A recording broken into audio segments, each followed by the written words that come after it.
Hi, നമസ്കാരം. ഇന്ന് ഞാൻ നിങ്ങളോട് ചെറിയൊരു കാര്യം ഷെയർ ചെയ്യാൻ വേണ്ടിയിട്ടാണ് വന്നത്. മറ്റൊന്നുമല്ല, തംബ്നെയിൽ കണ്ടപ്പോൾ തന്നെ നിങ്ങൾക്ക് മനസ്സിലായിട്ടുണ്ടാവും എൻ്റെ ഹെയർ എന്തുകൊണ്ട് ഇങ്ങനെ ആവുന്നില്ല, എങ്ങനെ ആവുന്നില്ല. നമ്മൾ നോർമലി നമ്മുടെ മുടി നമ്മളിപ്പം സെലിബ്രിറ്റീസിൻ്റെ അടുത്ത് അതുപോലെ മോഡൽസ് അങ്ങനെ പലരുടെയും ഹെയർ സ്റ്റൈൽ ചെയ്തത് കണ്ടിട്ട് നമ്മൾ വിചാരിക്കും, ഞാനൊന്ന് എൻ്റെ ഹെയർ ഒന്ന് സ്റ്റൈൽ ചെയ്ത് നോക്കട്ടെ. സ്റ്റൈലിംഗ് എന്ന് പറഞ്ഞാൽ കുറേ സ്റ്റൈലിംഗ് ഉണ്ട്. സ്മൂത്തൻ ചെയ്യും, സ്ട്രെയിറ്റൻ ചെയ്യും, വോളിമൈസിങ് ചെയ്യും, കെരാറ്റിൻ ട്രീറ്റ്മെൻറ്റ്, നാനോപ്ലാസ്റ്റി, ബോട്ടോക്സ്, അങ്ങനെ ഒത്തിരി ഒത്തിരി ഒത്തിരി വെറൈറ്റി ഓഫ് സ്റ്റൈലിംഗ് ഇപ്പോൾ ഉണ്ട്. ഹെയർ കട്ടിങ് മാത്രമല്ല, സ്റ്റൈലിംഗ്. അപ്പോൾ നമ്മളതൊക്കെ ചെയ്തിട്ടും ഒരു ഡിഫറൻസും ഇല്ലാതെ നമ്മുടെ ഹെയർ ഇങ്ങനെ പോവുക. അതായത് നമ്മൾ ചെയ്യുന്ന സമയത്ത് ആ ഒരു സലൂണിൽ നിന്ന് അല്ലെങ്കിൽ ആ ഒരു പാർലറിൽ നിന്നിട്ട് നമുക്ക് ഭയങ്കര എഫക്റ്റൊക്കെ കിട്ടും. പക്ഷെ അത് കഴിഞ്ഞ് നമ്മൾ നമ്മുടെ വീട്ടിലെത്തുമ്പോൾ അല്ലെങ്കിൽ 2 ദിവസം കഴിയുമ്പോൾ ലുക്കൊക്കെ മാറി പഴയതിലേക്ക് പോവുക. അല്ലെങ്കിൽ കുറച്ച് കഴിയുമ്പോൾ ഒരു 1 വീക്ക് 1 മന്തൊക്കെ നമുക്കത് കിട്ടും. അത് കഴിഞ്ഞിട്ട് പഴയ ഒരു ലുക്കിലേക്ക് നമ്മുടെ ഹെയർ പോകുമ്പോൾ നമ്മൾ ആകെ ഡെസ്പാവും അല്ലേ. എന്തുകൊണ്ടാണ് നമുക്ക് ചിലർക്ക് മാത്രം, എല്ലാവർക്കും അല്ല, കുറേ പേര് അത് നന്നായിട്ട് മെയിൻറ്റെയിൻ ചെയ്യുന്നുണ്ട്, ചിലർക്ക് മാത്രം ഈ ഒരു ഇഷ്യൂ, എൻ്റെ മുടി ഭയങ്കര സിൽക്കി ആയിട്ട് കാണുന്നില്ല, എൻ്റെ മുടി ഭയങ്കര സോഫ്റ്റായിട്ട് നിൽക്കുന്നില്ല, ആ ഒരു സ്മൂത്തൻ ചെയ്ത ആ ലുക്ക് അങ്ങനെ പെർഫെക്റ്റ് ആയിട്ട് നിൽക്കുന്നില്ല എന്നൊക്കെ നിങ്ങൾക്ക് തോന്നും. അതിൻ്റെ റീസൺ എന്തുകൊണ്ടാണ്, അത് നമ്മൾ ഓവർകം ചെയ്യാൻ എന്ത് ചെയ്യണം, ഇതാണ് ഇന്നത്തെ എൻ്റെ ചെറിയൊരു വീഡിയോയിൽ, ഒരു 10 മിനിറ്റിനുള്ളിലൊരു വീഡിയോ ആയിട്ട് ഞാനത് നിങ്ങൾക്ക് എക്സ്പ്ലെയിൻ ചെയ്തു തരാം. ആസ് എ ബ്യൂട്ടീഷ്യൻ നിങ്ങൾക്ക് എനിക്ക് തരാൻ പറ്റുന്ന ഏറ്റവും നല്ലൊരു എന്താ പറയുക, ഒരു അതിൻ്റെ ഒരു വേർഡ് എനിക്ക് കിട്ടുന്നില്ല, നിങ്ങൾക്ക് ഏറ്റവും തരാൻ പറ്റുന്ന ഒരു ഹെൽപ്പായിരിക്കും അത്, അങ്ങനെ പറയാം. നിങ്ങളുടെ മുടി എന്ത് രീതിയിലും സ്റ്റൈൽ ചെയ്തോട്ടെ, നിങ്ങളുടെ അടുത്ത് നിങ്ങൾ ആദ്യം ചെയ്യേണ്ടത് പ്രോപ്പറായിട്ട് നിങ്ങൾക്ക് കാര്യങ്ങൾ അവതരിപ്പിച്ച് തരുന്ന, എക്സ്പ്ലെയിൻ ചെയ്ത് തരുന്ന ഒരു സലൂണിൽ നിന്ന് അല്ലെങ്കിൽ ഒരു സ്റ്റൈലിസ്റ്റിൻ്റെ അടുത്ത് നിന്ന് വേണം നിങ്ങൾ ആ സർവീസ് എടുക്കാൻ വേണ്ടിയിട്ട്. റേറ്റ് കുറയുന്നുള്ളത് കൊണ്ടോ അല്ലെങ്കിൽ എന്തെങ്കിലും ഡിസ്കൗണ്ട് ഉള്ളത് കൊണ്ടോ നിങ്ങൾ എവിടെയെങ്കിലും പോയിട്ട് നിങ്ങളുടെ ഹെയറിലോ ഫേസിലോ സ്കിന്നിലോ എങ്ങനെയാണെങ്കിലും സർവീസ് എടുക്കാതിരിക്കുക. കാരണം നമ്മൾ ഡിസ്കൗണ്ട് കിട്ടുന്നുണ്ടെങ്കിൽ അതിനനുസരിച്ചിട്ട് അവർക്ക് എന്തെങ്കിലും ബെനിഫിറ്റ് കിട്ടുന്നതുകൊണ്ടായിരിക്കാം അവർ കൂടുതലായിട്ട് ഡിസ്കൗണ്ട്. പിന്നെ ചിലർ ഡിസ്കൗണ്ട് ചെയ്യും, ആനിവേഴ്സറി അല്ലെങ്കിൽ എന്തെങ്കിലും സ്പെഷ്യലായിട്ട് ഒരു ഡിസ്കൗണ്ട് കൊടുക്കുന്നുണ്ടാവാം. അതല്ലാതെ വല്ലാതെ ഡിസ്കൗണ്ടും കാര്യങ്ങളും കണ്ടാൽ നിങ്ങൾ ഒരിക്കലും പോവാതിരിക്കാം. നിങ്ങൾ ആദ്യം ചെയ്യേണ്ടത് പ്രോപ്പറായിട്ട് ഇതിനെക്കുറിച്ച് ധാരണയുള്ള ഇടത്തു നിന്നും സർവീസ് എടുക്കുക.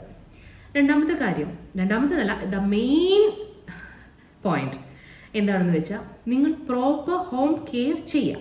ഇപ്പോൾ സ്മൂത്തൻ, ഫോർ എക്സാമ്പിൾ ഒരു സ്മൂത്തൻ ചെയ്തു നിങ്ങളുടെ ഹെയർ, നമ്മുടെ ഹെയറിനും അതിൻ്റെ ഇപ്പം നമ്മൾ പറയും സ്കാൽപ്പിൽ നിന്ന് പുറത്തേക്ക് വരുന്ന ഹെയറിന് ഡെഡ് ആണെന്ന് പറയും. ഡെഡ് ഒന്നും അല്ല അത്. ആ ഹെയറിന് ഇപ്പം നമ്മളെ സ്കിന്ന് അല്ലെങ്കിൽ നമ്മുടെ നഖം അത് ഇതിൽ ഇങ്ങോട്ട് വന്നു കഴിഞ്ഞാൽ അതിന് അതിൻ്റെതായ ജീവനും കാര്യങ്ങളുണ്ട്. അപ്പം നമ്മൾ അതിനെ പ്രൊട്ടക്റ്റ് ചെയ്യേണ്ട രീതിയിൽ നമ്മൾ പ്രൊട്ടക്റ്റ് ചെയ്ത് കഴിഞ്ഞാൽ നഖത്തിന് ഒരു പ്രോബ്ലം ഉണ്ടാവില്ല. അതേപോലെ തന്നെ ഹെയറിന് ക്യൂട്ടിക്കിൾസ് ഉണ്ട്, അത് ഓപ്പൺ ആവും, അത് പ്രോപ്പറായിട്ട് നമ്മൾ സ്പ്ലിറ്റൻസ് വരും, അങ്ങനെ കുറേ ഇഷ്യൂസ് ഉണ്ട്. അപ്പം നിങ്ങൾ ചെയ്യേണ്ടത് എന്താണെന്ന് വെച്ചാൽ നിങ്ങളുടെ ഹോം കെയർ എന്ന് പറഞ്ഞാൽ അപ്പം നമ്മളൊരു മിനിമം ഒരു 5,000 റുപ്പീസൊക്കെ ചിലവാക്കിയിട്ട് നമ്മൾ ഹെയർ സ്മൂത്തൻ ചെയ്യും, സ്റ്റൈൽ ചെയ്യും.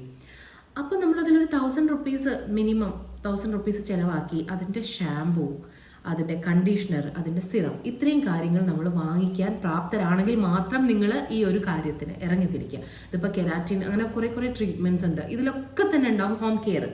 അവർ നിങ്ങളുടെ ഹെയർ സ്റ്റൈലിസ്റ്റ് പറയുന്ന രീതിയിലുള്ള പ്രൊഡക്റ്റുകൾ നിങ്ങൾ യൂസ് ചെയ്യുവാണെങ്കിൽ അല്ലെങ്കിൽ അതിന് നിങ്ങൾക്ക് പറ്റുമെങ്കിൽ മാത്രം നിങ്ങളത് എടുക്കാൻ നിൽക്കുക, സർവീസ് എടുക്കാൻ നിൽക്കുക. കാരണം നമ്മൾ നമ്മുടെ സൊസൈറ്റിയിൽ കാണുന്ന ഒട്ടുമിക്ക ബഡ്ജറ്റ് ഫ്രണ്ട്ലി ആയിട്ടുള്ള ഷാംപൂസിലും സൾഫേറ്റ് ഉണ്ടാവും. ഈ സൾഫേറ്റ് എന്ന് പറയുന്നത് നമ്മളിപ്പം കെമിക്കൽ തന്നെയാണ് നിങ്ങളുടെ ഹെയറിൽ ചെയ്യുന്നത്. അല്ലാതെ ഒരിക്കലും ഒരു ഹെർബൽ പ്രൊഡക്റ്റ് ഉപയോഗിച്ചിട്ട് മായാജാലം അല്ലെങ്കിൽ ഇന്ദ്രജാലം ഉണ്ടാക്കാനുള്ള കഴിവൊന്നും നമ്മുടെ കയ്യിലില്ല. എല്ലാത്തിലും കെമിക്കൽ ഉണ്ടാവും. അപ്പോൾ ആ കെമിക്കൽ നമ്മുടെ മുടിയായിട്ട് പ്രവർത്തിച്ച് മുടിക്ക് ഡാമേജ് ഉണ്ടാക്കാതിരിക്കാൻ വേണ്ടിയിട്ടാണ് നിങ്ങളുടെ അടുത്ത് സൾഫേറ്റ് പ്രൊട്ടക്റ്റഡ് ആയിട്ടുള്ള ഷാമ്പു യൂസ് ചെയ്യണം, അല്ലെങ്കിൽ അതിനനുസരിച്ചുള്ള കണ്ടീഷണർ ഉപയോഗിക്കണം, സിറം യൂസ് ചെയ്യണം എന്നൊക്കെ പറയുന്നത്. അപ്പോൾ നിങ്ങളത് കൃത്യമായിട്ട് മനസ്സിലാക്കുക. നമ്മുടെ മുടിയുടെ പ്രൊട്ടക്ഷന് വേണ്ടിയിട്ടാണ് നമ്മളിത് പറയുന്നത് മനസ്സിലാക്കിയിട്ട് നിങ്ങളത് ചെയ്യാം. അപ്പോൾ ആദ്യം നമ്മളിപ്പം നമ്മുടെ നോർമലി ഞാൻ പേരെടുത്ത് പറയുന്നില്ല, കാരണം ഒരു ബ്രാൻഡിനെ നമ്മൾ മോശമാക്കാൻ പാടില്ല. നമ്മുടെ സൊസൈറ്റിയിൽ കാണുന്ന സാധാരണ ഫാൻസി ഷോപ്പുകളിലും മെഡിക്കൽ ഷോപ്പിലും കിട്ടുന്ന ഷാംപൂസിലെല്ലാം ഒട്ടുമിക്കതിലും അതിൻ്റെ കണ്ടന്റ് നിങ്ങൾ ചെക്ക് ചെയ്താൽ സൾഫേറ്റ് ഉണ്ടാവും. ഈ സൾഫേറ്റും നമ്മൾ യൂസ് ചെയ്തിരിക്കുന്ന ക്രീമും തമ്മിൽ എന്താ പറയുക പ്രവർത്തിച്ച് അവിടെ നമ്മുടെ ഹെയർ ഡാമേജ് ആവാനും അതുപോലെ ഈ ചെയ്തിരിക്കുന്ന സർവീസിൻ്റെ എഫക്റ്റ് പെട്ടെന്ന് കുറയാനും ചാൻസ് ഉണ്ടെന്നല്ല 99% ചാൻസ്. 1% ഞാൻ വെറുതെ വിടുന്നെങ്കിൽ എന്തെങ്കിലും അത്ഭുതം സംഭവിച്ചാലോ എന്ന് വെച്ചിട്ടാണ്. 100% ചാൻസ് എന്ന്. അപ്പോൾ നിങ്ങൾക്കിപ്പോൾ ചിലപ്പോൾ 1 year 2 year കിട്ടുന്ന ആ എഫക്റ്റ് നിങ്ങൾക്കത് പെട്ടെന്ന് ഇല്ലാണ്ടാവും. അപ്പോൾ നിങ്ങൾ എന്താ ചെയ്യുന്നത് വെച്ചാൽ ഒരു 400-500 രൂപ ചിലവാക്കി ആ ബ്രാൻഡ്, ഇപ്പോൾ നിങ്ങൾ ഏത് ബ്രാൻഡിൻ്റെ ആണോ ഹെയർ സർവീസ് സ്റ്റൈൽ ചെയ്യുന്നത് അതിൻ്റെ തന്നെ മാക്സിമം ഷാമ്പുവും സിറവും കണ്ടീഷണറും യൂസ് ചെയ്യുക. അത് ഉപയോഗിക്കുകയാണെങ്കിൽ നിങ്ങൾക്കൊരിക്കലും നിങ്ങളുടെ ഹെയർ സ്റ്റൈലിസ്റ്റ് പറയുന്ന രീതിയിൽ നിങ്ങളത് ഉപയോഗിക്കുകയാണെങ്കിൽ ഒരിക്കലും നിങ്ങൾക്ക് ഹെയർ ലോസോ ഹെയർ പൊട്ടിപ്പോകുന്നതോ അല്ലെങ്കിൽ ഡാമേജ് ഹെയറോ ഒന്നും സംഭവിക്കില്ല എന്ന് ഞാൻ നിങ്ങൾക്ക് ഉറപ്പ് തരുന്നു. കാരണം എന്താണെന്ന് വെച്ചാൽ നമ്മളൊക്കെ അങ്ങനെ ചെയ്യുന്നവരാണ്. പിന്നെ മുടി കൊഴിയുക എന്ന് പറയുന്നത് നോർമലി ഒരു ഹെൽത്തി ആയിട്ടുള്ള ഒരു മനുഷ്യൻ്റെ തലയിൽ നിന്നും 200 മുടിയോളം കൊഴിയാം. അതിൽ നിങ്ങൾ ടെൻഷൻ അടിക്കുന്നതനുസരിച്ച് കൊഴിഞ്ഞുകൊണ്ടിരിക്കും. അത് പിന്നെ ഇപ്പോഴത്തെ നമ്മുടെ കൊറോണയ്ക്കൊക്കെ ശേഷം വൈറ്റമിൻ ഡിയുടെ ഡെഫിഷ്യൻസി നന്നായിട്ടുള്ളവർക്കുണ്ട്. വൈറ്റമിൻ ഡി ഡെഫിഷ്യൻസി ഉണ്ടാവുക, കൊറോണയ്ക്ക് ശേഷം ഉള്ള ഇഷ്യൂസൊക്കെ കാരണം നന്നായിട്ട് എല്ലാവർക്കും മുടി കൊഴിയുന്നുണ്ട്. അതൊക്കെ ഉണ്ടാവാം. അത് നിങ്ങളുടെ പ്രത്യേക സർവീസ് ചെയ്തുകൊണ്ടൊന്നല്ല. പിന്നെ പറ്റുമെങ്കിൽ നിങ്ങൾ ഇടയ്ക്ക് പോയിട്ട് ഹെയർ സ്പാ ചെയ്യുക. നല്ല ഹെയർ സ്പായിൽ നിങ്ങൾക്ക് അതിൻ്റെ മാസ്കിൻ്റെ പ്രൊട്ടക്ഷൻ കൂടാതെ നല്ല മസാജിങ് കിട്ടുമ്പോൾ നിങ്ങൾക്കറിയാം സ്കാൽപ്പിൽ ബ്ലഡ് സർക്കുലേഷൻ കൂടും. ബ്ലഡ് സർക്കുലേഷൻ കൂടുന്നതിൻ്റെ ഭാഗമായിട്ട് ഹെയർ ഗ്രോത്തും ഉണ്ടാവും. അപ്പോൾ ഇതൊക്കെ നമ്മൾ റൊട്ടീനായിട്ട് ചെയ്യേണ്ട കുറച്ച് സർവീസസ് ആണ്. അപ്പോൾ നിങ്ങൾ മെയിനായിട്ട് ഞാൻ പറയുന്ന മെയിൻ പോയിന്റ് എന്ന് പറയുന്നത് നല്ല സർവീസ് എടുക്കുക, നല്ല സ്ഥലത്ത് പോയിട്ട് പ്രോപ്പറായിട്ടുള്ള ഹോം കെയർ ചെയ്ത് നിൽക്കുകയാണെങ്കിൽ നിങ്ങളുടെ ഹെയറിന് ഈ സെലിബ്രിറ്റീസിൻ്റെ ഹെയറിൻ്റെ അതേ ലുക്ക് നിങ്ങൾക്ക് കിട്ടും. അല്ലാതെ ഏതെങ്കിലും ബഡ്ജറ്റ് ഫ്രണ്ട്ലി ആയിട്ടുള്ള ഷാമ്പൂ യൂസ് ചെയ്ത് ഒരിക്കലും നിങ്ങൾ ഷാമ്പൂ വാഷ് ചെയ്ത കണ്ടീഷണർ യൂസ് ചെയ്യാതിരിക്കരുത്. ഷാമ്പൂ വാഷ് ചെയ്യുമ്പോൾ നമ്മുടെ ഹെയറിൽ ക്യൂട്ടിക്കിൾസ് ഓപ്പൺ ആവും. അത് പിന്നെ ക്ലോസ് ആവണമെങ്കിൽ നമ്മൾ കണ്ടീഷണർ ഇട്ട് കൊടുക്കണം. കണ്ടീഷണർ ഇട്ടിട്ടില്ല അത് ക്ലോസ് ആവില്ല. ആ ഓപ്പൺ ആയി കിടന്ന ക്യൂട്ടിക്കിൾസിലേക്കാണ് അഴുക്കും എണ്ണയും പൊടികളും കയറിയിട്ട് മുടി പെട്ടെന്ന് ഡാമേജ് ആയിപ്പോവും.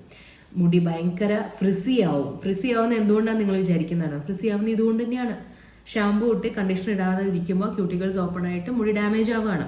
അതുപോലെ സ്പ്ലിറ്റൻസ് ഇടയ്ക്ക് നിങ്ങൾ മുടി അതായത് മന്ത്ലി വൺസെങ്കിലും വളരെ തിന്നായിട്ടെങ്കിലും മുടി കട്ട് ചെയ്ത് കൊടുക്കുക. കാരണം സ്പ്ലിറ്റൻസ് ഉണ്ടെങ്കിൽ അത് ആ മുടി സ്പ്ലിറ്റ് ആയിട്ട് പിന്നെ അത് ആ മുടിയുടെ സെൻട്രൽ കൂടെ അത് കീറി അങ്ങ് പോകും.